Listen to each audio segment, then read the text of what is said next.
Kaixo, heldu gara 11. orrialdera eta hau da beraz txorteneko azken orrialdea eta hemen ikusiko ditugun xake mateak dira xake bikoitza gai taktikoa erabiliz.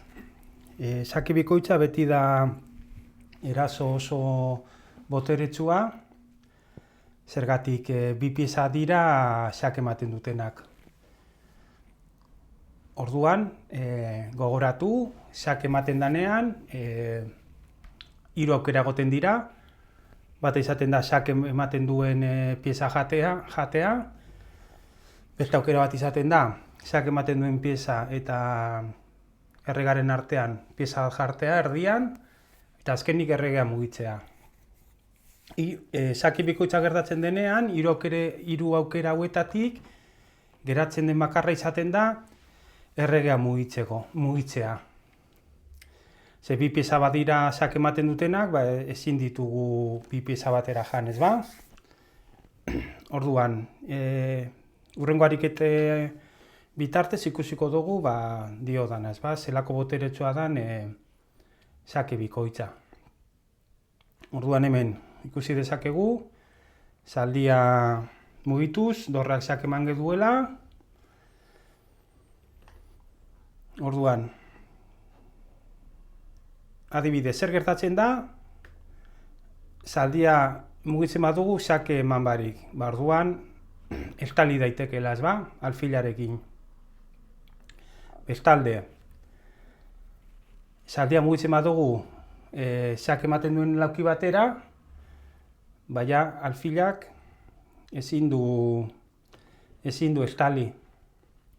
Bueno, estali dezake eta dorraren jakea saihestuko luke, baina zaldia ere jake ematen dagoenez, partida hemen amaitzen da. Xake emate honen bitartez.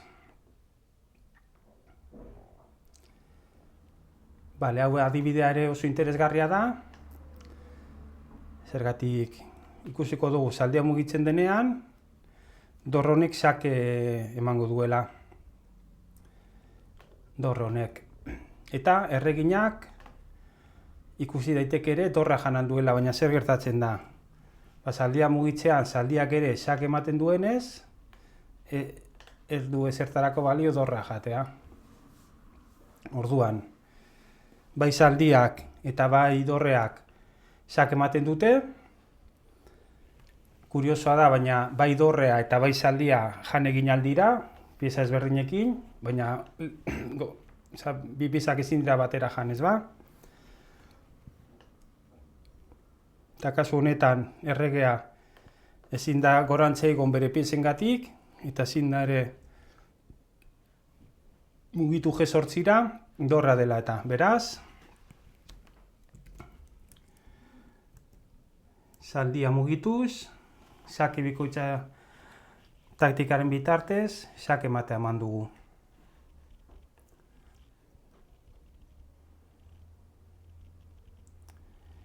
Hemen erregea ikusi norarte bultzatu duten zuriek, eta zelan dituzten bi dorre zutabea kontrolatzen. Alfil hau izango da xake ematen duena, eta dorre hau ere. Orduan ikusi zer gertatzen den. Dorra hona mugituta, erregea lauki barik geratu da. Xaken dago, dorra kontrolatzen du, lauki bi hauek erregeak, hau alfilak eta dorreak. Eta alfil honek dorranen jakea estali ahalko luke, baina kasu honetan bi pieza dira xake ematen, ez ba? Beraz, xake emate. Goazen hurrengo ariketara.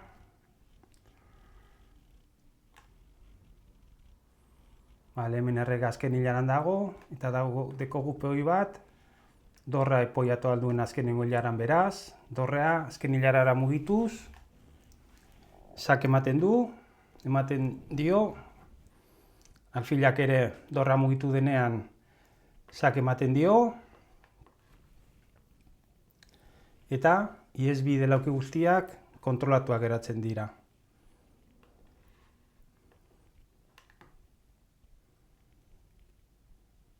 Vale. Bueno, hemen egia da, dorrak erregina janda, sak ematen dio erreginak, beraz dorra janda, gero poia jango genuke,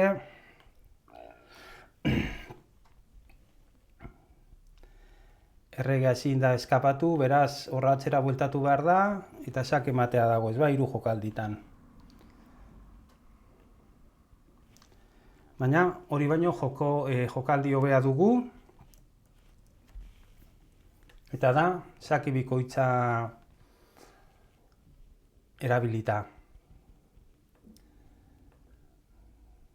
Beraz dorre hau, peoia jan dezake. Eta egongo lirateke, bai dorrea eta bai erregina sak ematen. Orain, ikusi dezagu, badu erregeak nora eskapatu? Ez ba? Lauki hau dorra kontrolatzen du. Lauki hori erreginak, hau ere kontrolatua dago, bai dorra eta bai erreginarengatik. Eta lauki hau bi dorre kontrolatzen dute. Errega saken dago, eta ezin du erregeak dorrea jan, edo peoiak dorrea jan, alfila dagoelako, erregeak kasu honetan. Ze gogoratu, bi piezakin gauzak ematen, orduan, alfila ez balego,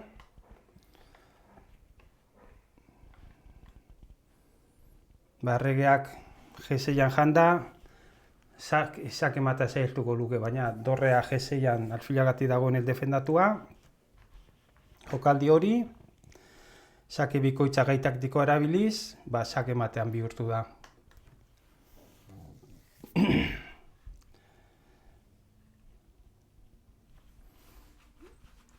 Aztertu dezagun posizio hau. Bueno, zaldia mugituko da, eta erreginak eta zaldiak emango diote jak erregeari. Aztertu dezagun, erregea nora eskapatu daiteken. Peoia dago, beraz, lauki horiek ezin ditu. Hemen dorrea dago eta alfila baita ere. Eta hemen zaldiak entzean erreginaren erasopan egongo da. Orduan, hemen ikusten dugu eta lauki hau ere dorre honek kontrolatzen du. Orduan, errege beltzako duen ihesbidea hori izango da. Orduan, hemen saki bikoitza ematetik aparte, zaldia joan behar da, lauki berde hori kontrolatzen duen lauki batera. Eta nun dago lauki hori? D6an. Sak ematen dugu, bi pieza dira sak ematen dutenak, beraz, alfil honek erreginan esaka tapatu halko luke, eta alfil honek zaldia jan halko luke, baina biak ezin ditugu atera egin, beraz, aukera bakarra errega mugitzea da. Eta esan dugun bezala, lauki hauek erregina kontrolatzen ditu, bi hauek zaldiak eta dorreak, lauki hau alfilak, dorreak, eta azkenik, lauki hau, zaldia mugituta gero, zaldi zuriaren menpe geratzen da, beraz, sak ematea lortu dugu.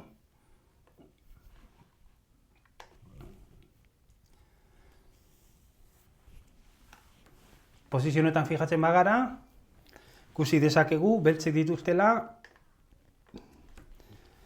iesa oztopatzen dioten bere piezak, ez ba? Peoia mugitzean, dorrak emango dio sake.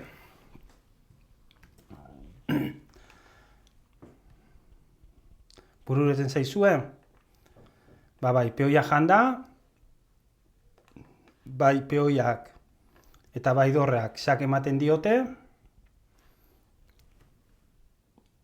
eta esan dugun bezala, H zutabea dorrak kontrolatzen duenez, jokaldi hori sake ematen bihurtzen da.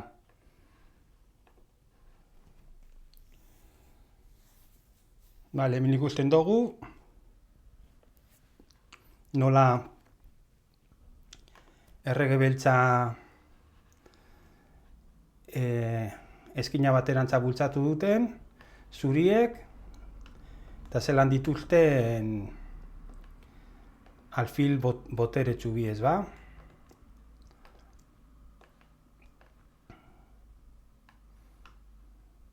Orduan,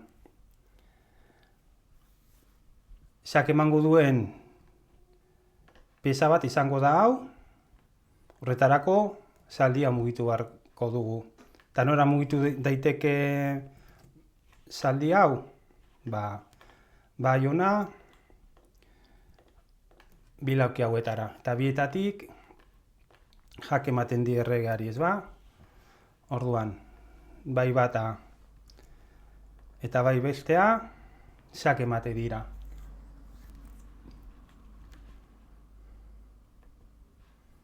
Guazen estariketa bat.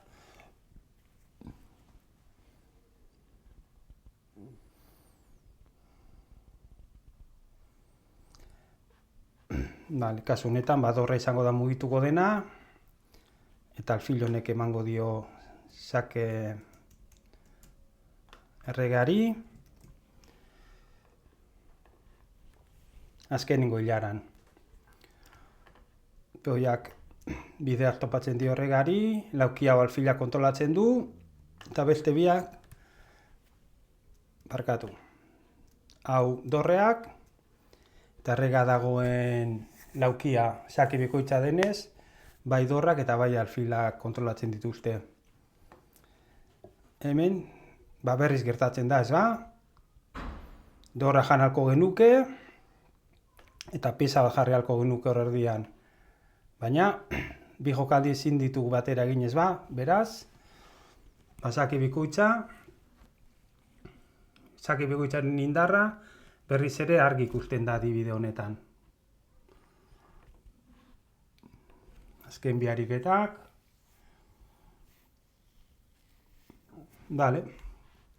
Hemen alfila mugitzean, dorra izango da sake ematen duena, ez zutabea dorra kontrolatzen du,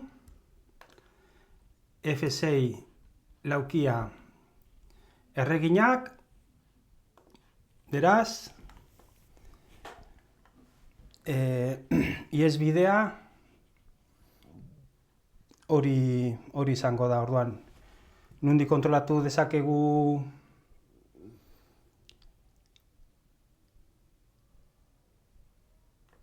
lauki hau parkatu. Nondik kontrolatzen du alfil honek lauki hau? Bai hemendik eta bai hemendik, ez ba?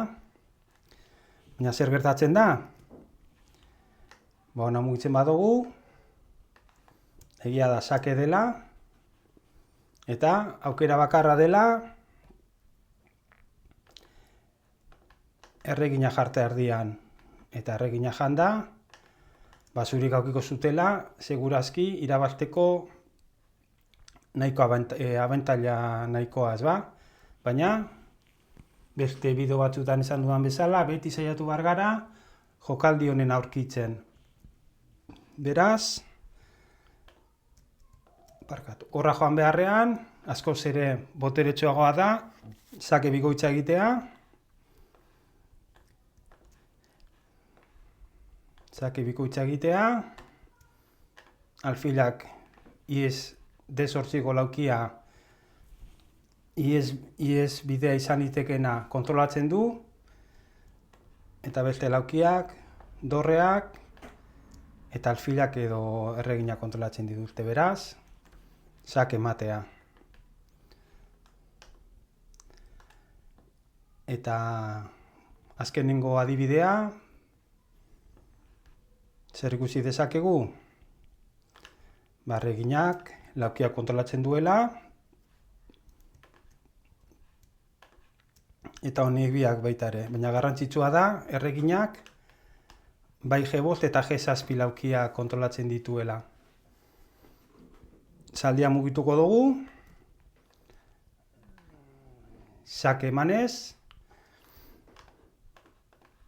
eta erregak ez du idezbiderik.